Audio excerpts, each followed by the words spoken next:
Siberian Beast.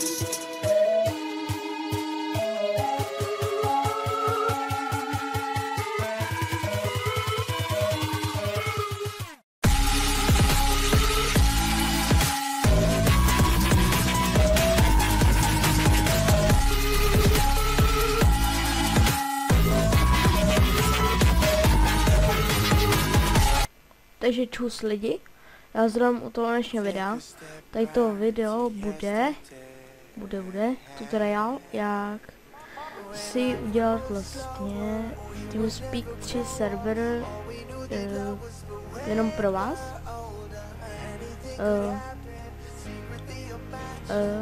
Co jsem chtěl? Jo, půjdete na stránku teamspeak.com a to ukážu. Půjdete prostě na tu stránku. Jak se mi to laguje, nevím proč. Dáte si download. Tady buď podle toho, tady máte server, taky buď podle toho, jestli máte 32 bitový nebo 64 bitový. Já mám 32 bitový počítač. Takže si tady to stáhnu, dáte si tady třeba Gamedide nebo si dáte Fortnite Player.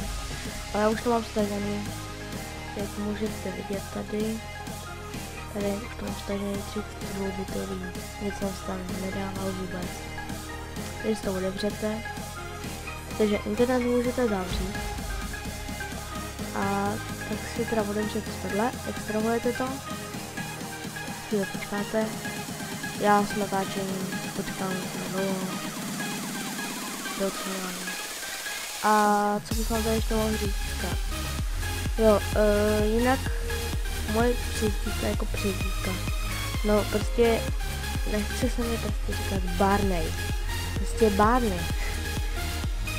Když už, tak prostě, když jste mi psali, tak když tak mi buď Barney nebo Barney, to je jedno, ale tak já jsem se dal 50, to je někdo takový jako jméno nemá, kdybyste třeba do vyhledávání, třeba kdo zná Dastla, tak tam se od nějakého, já nevím kdo to je, nějaký vtip to je, nebo něco takového. A prostě to se tam ukazuje pořád, když tam napíšu datel.cz, takže já takhle taky nechci mít jako to, kdyby tam třeba bylo ještě víc lidí, jo, který by natáčel takhle videa. Takže jo, zpátky k věci. Takže otevřete si to. A jo, ještě upozorňuji, musíte mít stažený TeamSpeak 3. Dáte si tady to si vlastně otevřete. Tady si to dáte třeba spustit, nemusíte si to odškrtávat. No, tak jo, a kdo hraje CS na Gamesites, tak tam se jmenuju Namlé Barney. Kdyby vás to někoho zajímalo. Nevím, proč mi tady ještě neukázalo to, co jsem měl ukázat. Jo, odblokovat, no, mi to ukázalo správně. Tady máte tohle, server admin, tady to nepotřebujete k ničemu, tohle si označte a skopírujte, já to radši udělám takhle, abyste to viděli. Jak já to dělám na mé Ctrl+C. Takže tohle si nechte zaplít, prostě někde tam nechte prostě. Otevřete si TeamSpeak 3. Já musím chvíli počkat, až se mi to otevře, protože tady to je strašně creeper.com. Dáte si connection, dáte si connect, tady si dáte nějaké jméno, napište si tam localhost, dáte connect. No, tady vám to po vás tady to po vás chce ten vlastně kód, takže ho sem dáte. Ale já s nikým po TeamSpeaku volat nebudu, protože na TeamSpeaku mi blbne mikrofon. A když tam řeknu třeba čau, tak to ještě je ozvěna. Čau, jako kdyby je to v jeskyni. Jo. Normálně tady, tak si ještě ukážem pak, jak si vytvořit nějakou ikonku. Tady si můžete vytvořit třeba permanentní, že už tam prostě bude na pořád. A když si tam dám třeba blablabla. No a prostě když se tam připojím a máte zpátky, jak to vezmete. Jo. Takže Tady to si normálně můžete dát edit channel, takže změníte ten topic, prostě všechno funguje. Vy asi slyšíte ty zvuky, nevím to jistě, ale radši si dám tady Sandiaku. No vidíte, normálně se mi to změnilo. Tady to normálně může změnit, kde to je teďka.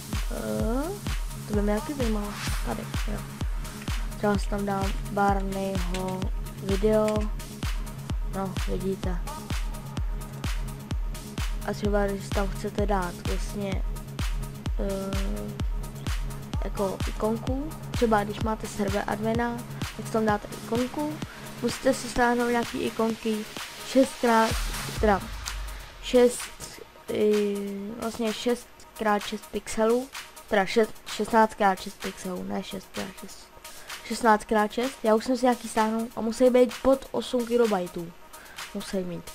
Já jsem si tady stáhnul třeba tuhle blbost, tady to jsem viděl na, já mám CSko, třeba FBčko, jo já jsem vůl, já to můžu dát takhle, ne takhle jsem to nechtěl, takhle, enter, tak, tohle tady mám, protože jsem si tam udělal, protože já nesnáším to, Minecraft, já jsem si to stáhnul, protože jsem si tady na svém serveru jsem dělal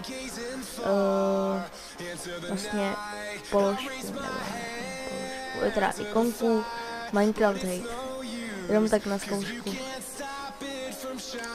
Ale to už jsou tam jste, no vlastně nemám co tam. No, takže, když chcete třeba dát ne, počkej. Zkusíme si tady server admin. Tady na to kliknete dvakrát a máte takhle server admin.